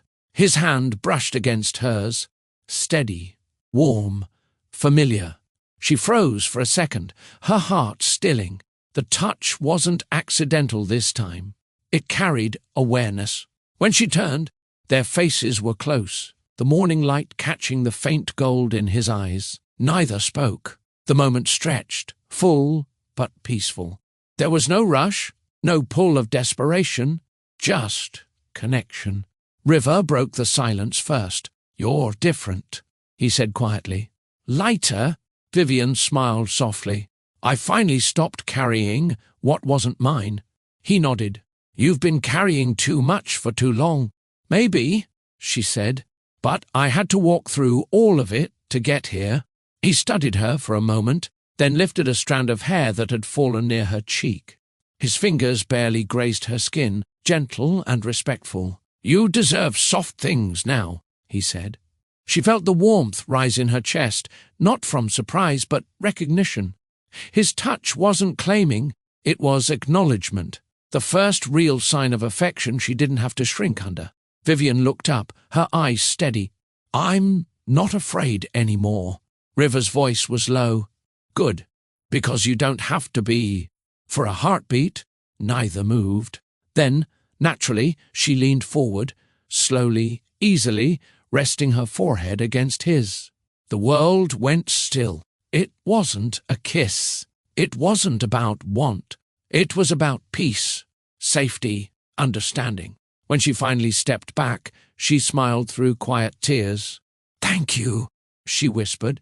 He didn't ask what for. He only nodded, his own expression soft. "Any time?" As the light shifted and laughter from children outside filled the air, Vivian realized she wasn't rebuilding anymore. She was living. The days that followed carried a rhythm both comforting and real. Vivian and River found themselves moving through routines that felt steady, peaceful, and unforced. Morning sunlight poured through the wide studio windows as they brewed coffee, talked about schedules, and planned their next art classes for the week. The space that once symbolized her rebuilding now pulsed with life. Laughter, paint stains, warm smiles, and the quiet hum of companionship. Vivian loved how predictable their mornings had become. River always arrived first, unlocking the doors and airing out the room before the first light touched the floor. She'd follow soon after, holding 2 paper cups of coffee from the corner cafe. He'd smile every time, pretending surprise. "Still taking mine the same way?" he'd ask, though they both knew she remembered exactly how he liked it. "Still pretending you don't?" she'd tease. That small exchange had become theirs, a reminder that love didn't have to announce itself to be real. There was no tension between them, no walking on eggshells, no invisible score to settle. Vivian never feared saying the wrong thing or being misunderstood. If she disagreed with him, River listened. If she needed silence, he gave it. His presence never felt like ownership. It felt like a shared space where she could breathe freely. One afternoon, as they sat reviewing photos for a charity exhibition, River leaned, back in his chair, watching her scroll through images on the computer screen. "You have an eye for warmth," he said. Vivian turned toward him. "Warmth?"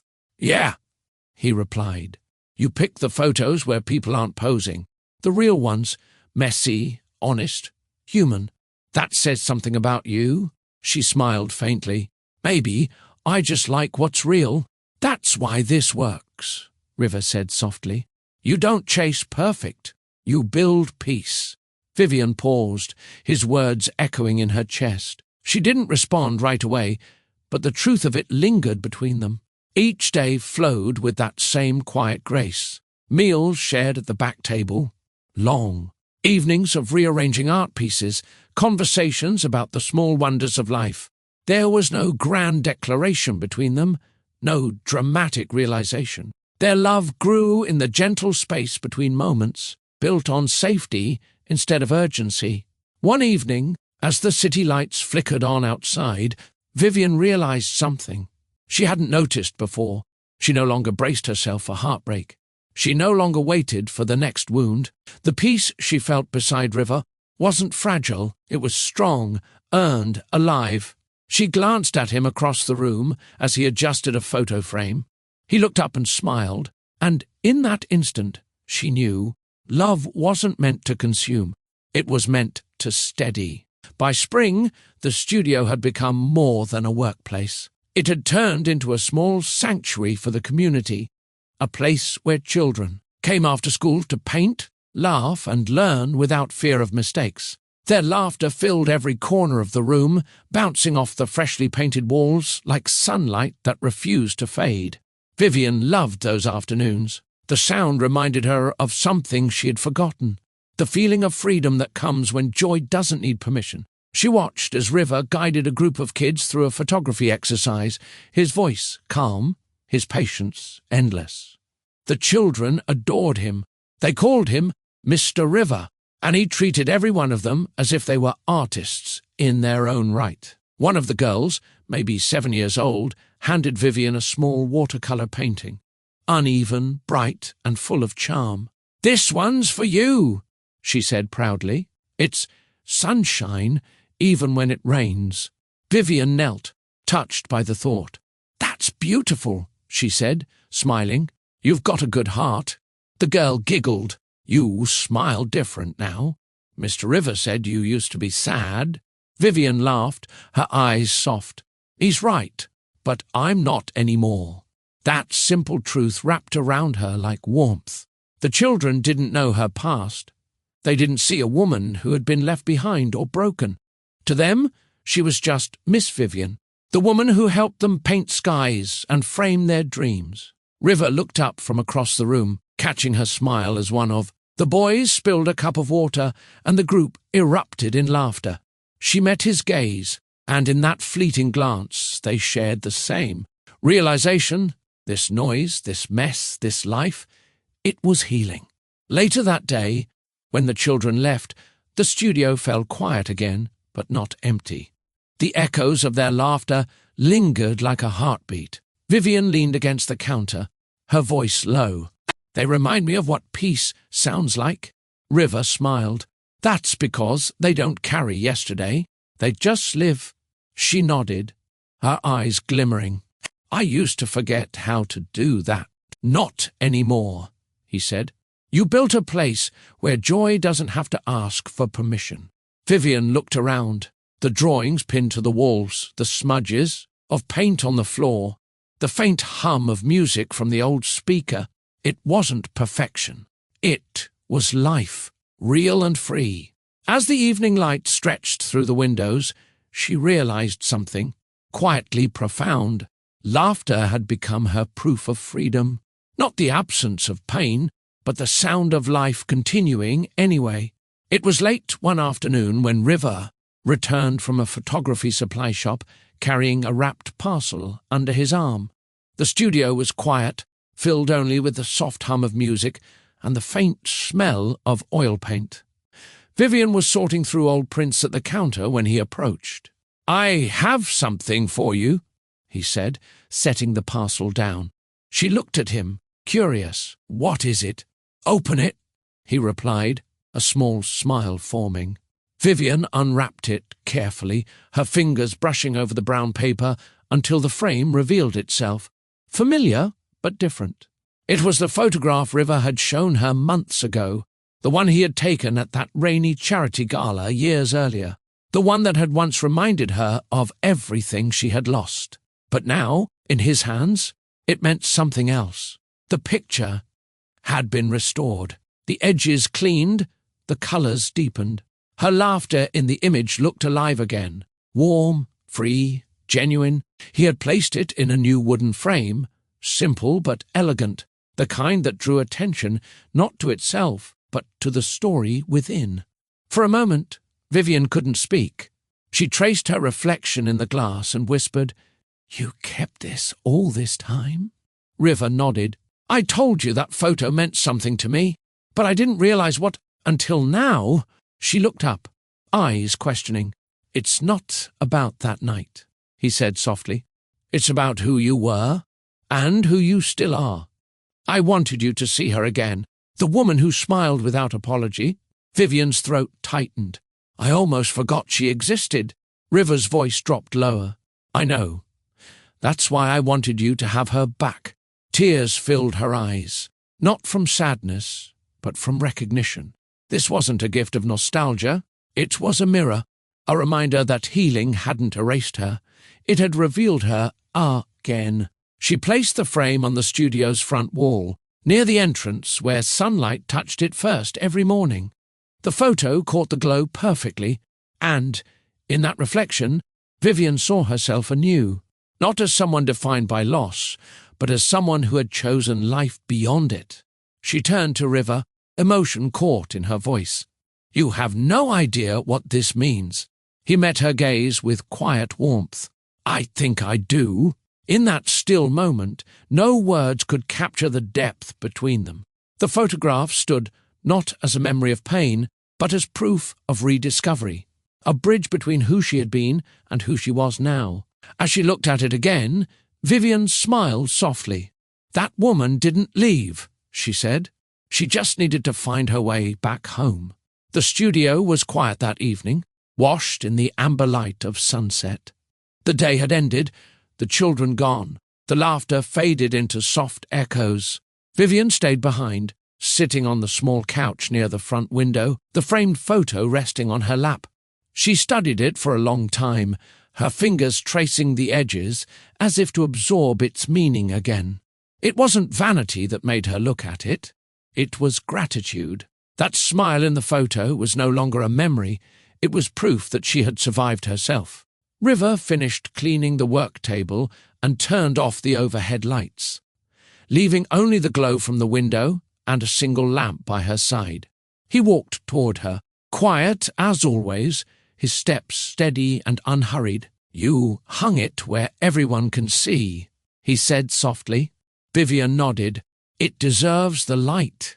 He sat beside her, close enough that their shoulders brushed. For a moment, neither spoke. The silence wasn't heavy anymore. It felt natural, like a conversation they didn't need to finish.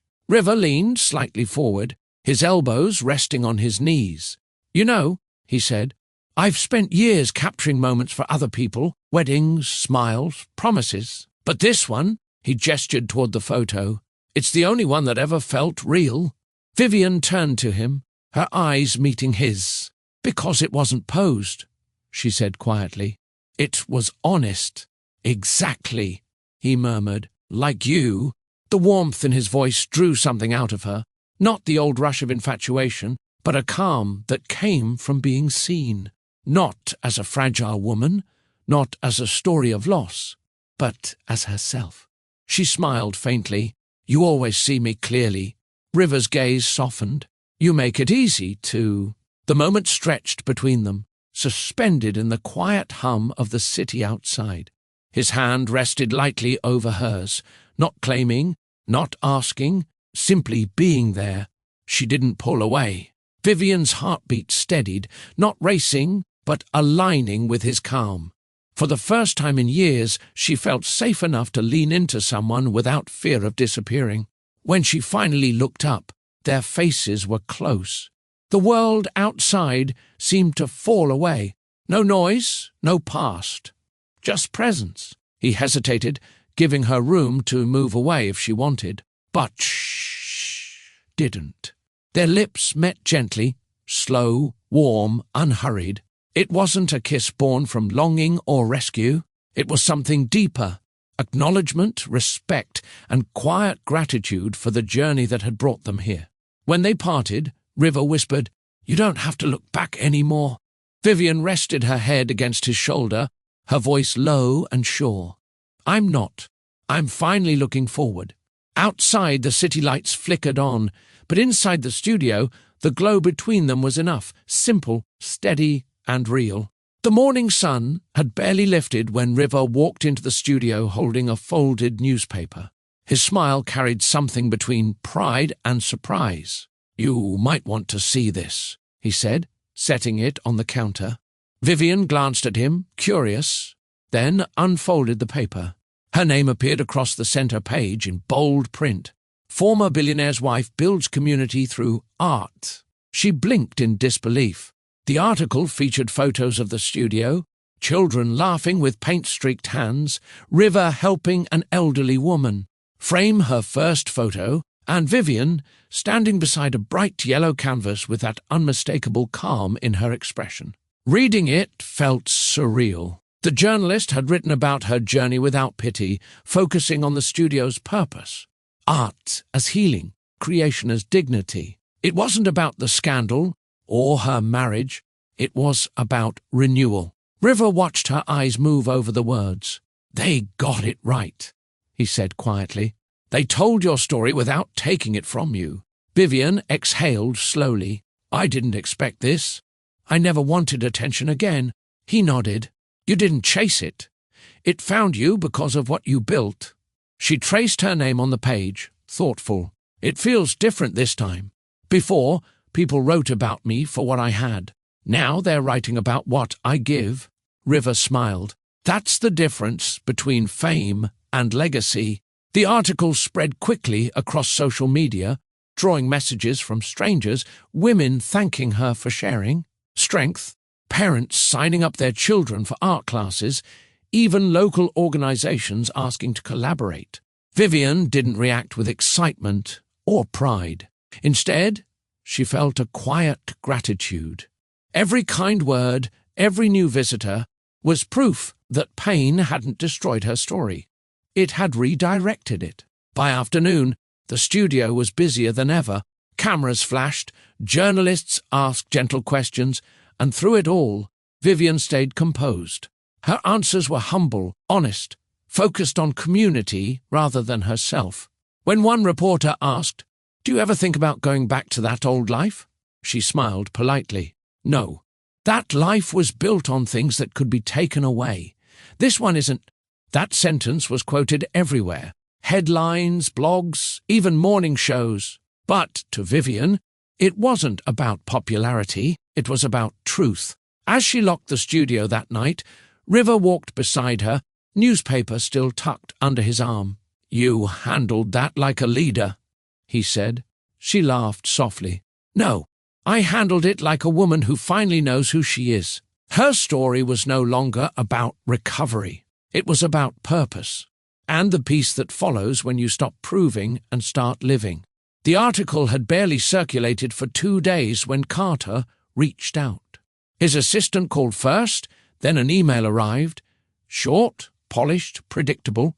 He wanted to make amends publicly by sponsoring the Arts Centre under Vale Industries. Vivian read the message twice, her fingers hovering above the keyboard. The words looked generous on the surface, but she knew better. Carter's proposal wasn't about kindness. It was about redemption. His, not hers. Later that afternoon, River found her at her desk, eyes still on the email. "Another project inquiry?" he asked casually. "Something like that," she replied. "From my past." He could see the tension in her shoulders. "Carter?" She nodded. "He wants to sponsor the studio, says it's a way to support what I'm building." River's jaw tightened slightly, though his tone stayed even. "And what do you think?" Vivian leaned back in her chair, exhaling slowly. "It's not a bad offer. It would fund equipment, materials, expansion, everything we've talked about, but it wouldn't be mine anymore." He watched her carefully, silent. She didn't need advice. She needed space to choose. "I spent too many years under someone's name," she said softly. "This place was the first thing I built without it. If I take his help, I give that back." River nodded. "Then you already know your answer." She smiled faintly, relief slipping through her calm. "Yes, I do." That evening, she drafted her reply. No bitterness, no resentment, just truth. "Dear Carter, thank you for your offer. I've worked hard to rebuild this space with my own hands, and I'm proud of what it's become. I hope you'll understand that this project represents independence, not reconciliation. I wish you well, but I must decline." She read it once more before hitting send. No edits, no hesitation. The next morning, her phone buzzed again. A brief response from Carter. "I understand. You've become someone remarkable. I'm glad you found your peace." Vivian set the phone down, her eyes softening. It wasn't closure in the dramatic sense. It was quiet, mutual respect, the kind that comes when both people finally stop trying to rewrite what's already been lived. When she told River, he smiled, pride clear in his expression. You didn't need to prove anything, but I'm glad you chose yourself." "I did," she said simply, and for once, it didn't hurt. As she turned back toward the framed photo on the wall, the sunlight caught its glass. Again, the same woman smiling freely in the rain, untouched by wealth or fear. This time, Vivian didn't just see who she was. She saw who she had become, a woman who no longer traded integrity for approval, even when power came knocking. River had always respected Vivian's strength, but after watching her turn down Carter's offer, something in his admiration deepened. It wasn't about pride or defiance. It was about clarity, the kind of courage that chooses peace over comfort, principle over ease. That evening, as they packed up after another long day, River looked at her across the room. She was organizing art supplies, humming softly to herself. The air around her seemed different, lighter, more certain. "You handled that with grace," he said quietly. Vivian glanced up. "You mean the email?" "Yeah," he replied, moving closer. "Most people would have taken the money. It would have made things easier." She gave a small smile. "Maybe, but I've had easy before. It came with a cost I'm not willing to pay again." River nodded. "You've built something real here, Vivian. Not everyone can start from nothing and end up standing taller." His words were simple, but they carried weight. He wasn't praising her for attention. He was acknowledging her truth. And that truth drew them closer, not through grand emotion, but through quiet understanding. They began working as partners in every sense. River trusted her with the creative direction of exhibits, and she trusted him with the vision for community outreach. Their ideas blended seamlessly, his focus on people, her gift for design. Together, they made the studio not just a place for art, but a space for belonging. When challenges arose, like a shipment delay or funding shortage, they handled them side by side. No blame, no ego, no tension. It was partnership at its purest form, mutual respect. One afternoon, while reviewing upcoming classes, River looked at her thoughtfully. "You know what I like most about working with you?" Vivian chuckled softly. "You mean besides my color-coded spreadsheets?" He laughed, shaking his head. "That too. But mostly, you don't lean on people. You walk with them. There's a difference." Her eyes softened. "I guess I learned that the hard way. I used to think love meant leaning until I couldn't stand on my own." He nodded slowly. "Love should be a balance, not a rescue." The truth of that statement hung in the air, both of them knowing how deeply it applied to their story. Vivian looked around the studio, the walls lined with laughter and color. "I think I'm finally learning what partnership really means," she said. River smiled, his tone quiet. "So am I." They didn't need to define what was growing between them.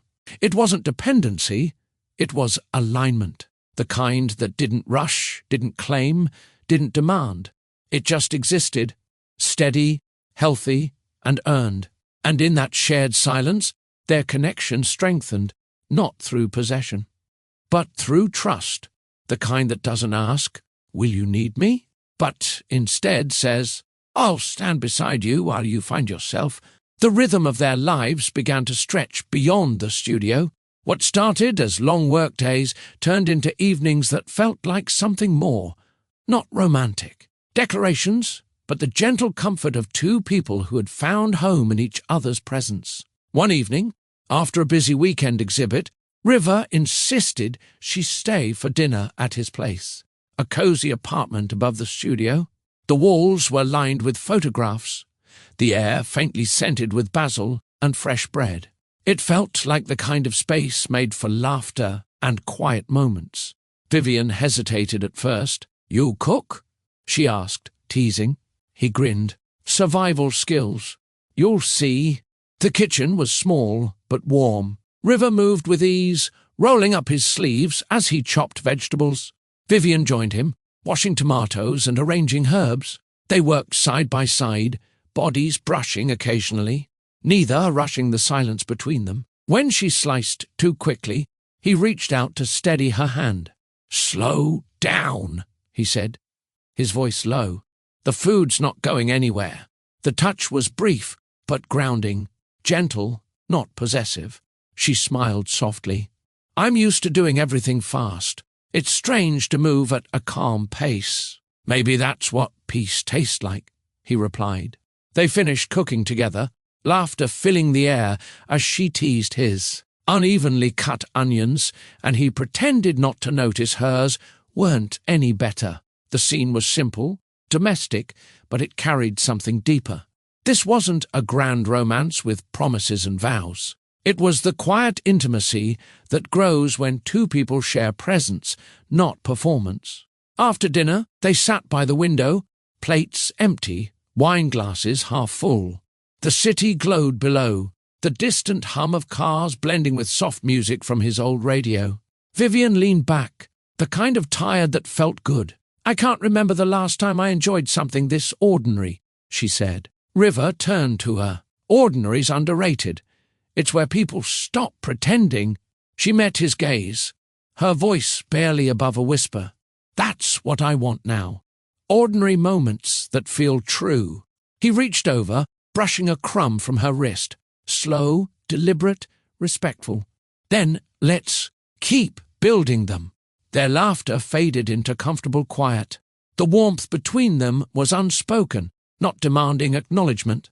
It simply lived there, in shared glances, in the way their hands occasionally met when passing a dish, in the rhythm of breathing that fell into sync. When Vivian stood to leave, River walked her to the door. She looked at him, her eyes soft, her tone honest. "You make peace feel like something you can touch." He smiled faintly. "That's because you brought it with you." For a brief second, she leaned forward, resting her forehead against his chest.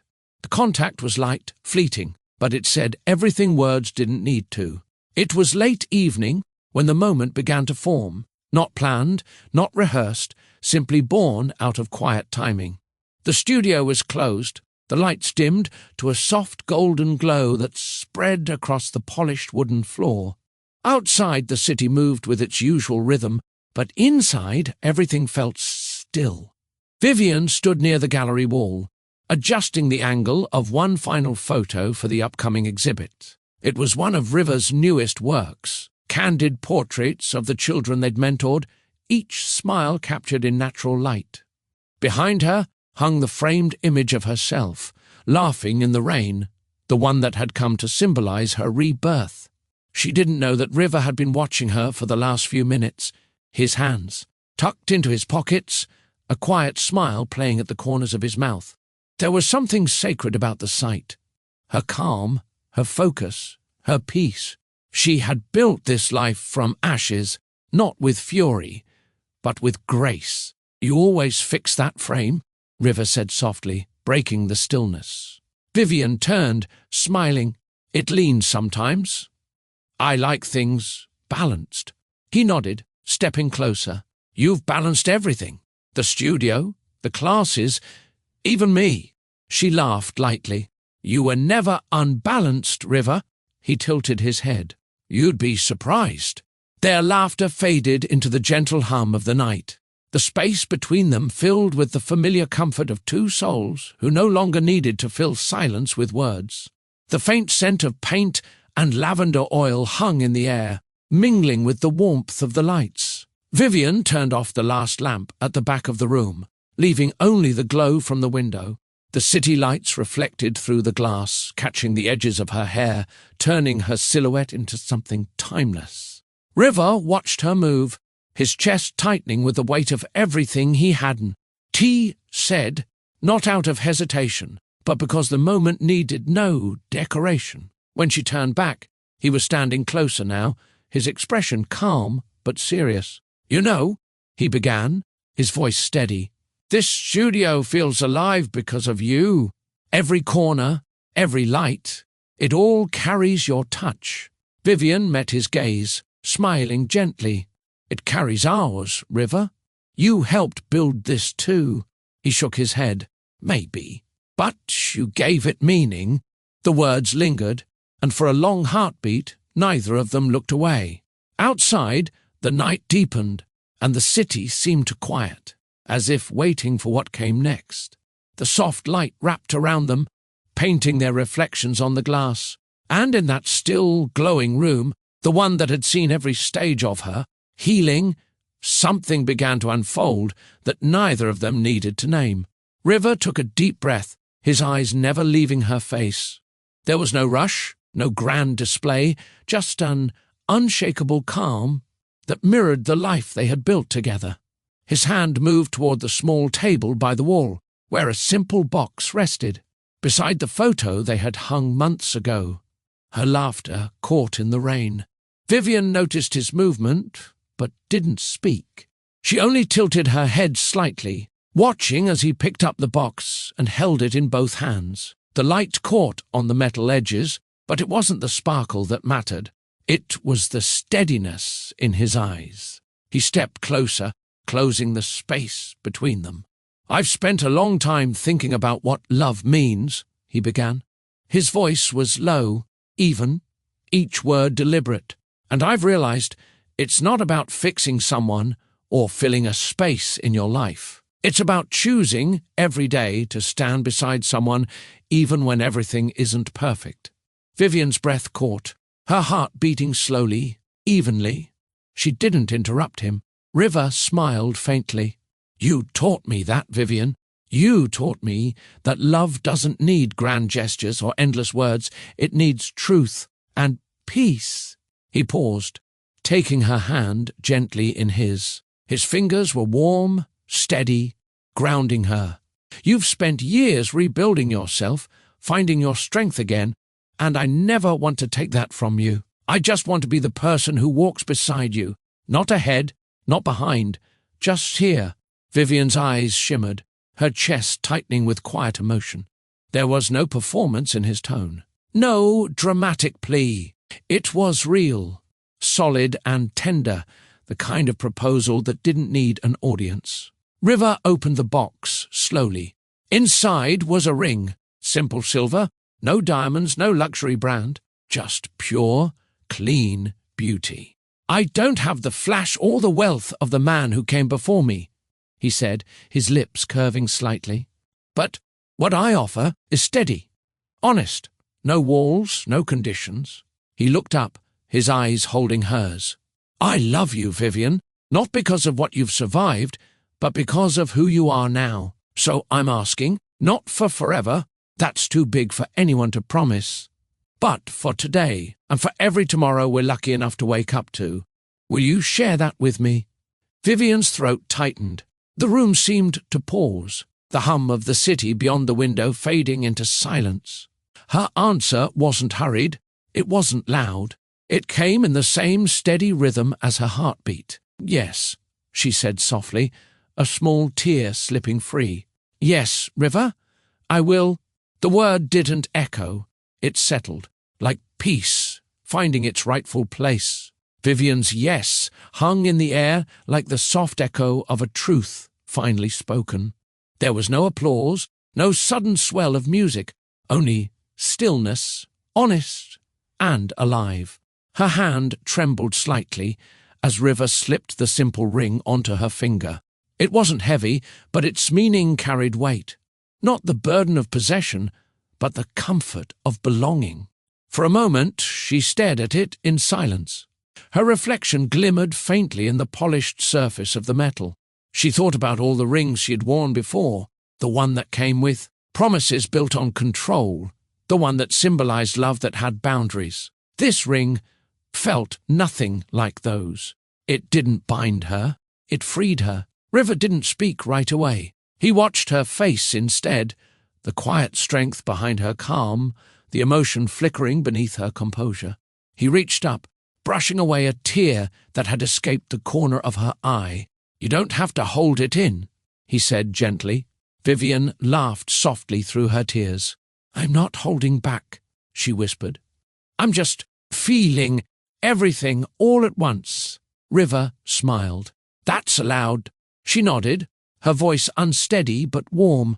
"You know, when my life fell apart, I used to pray for someone to fix it.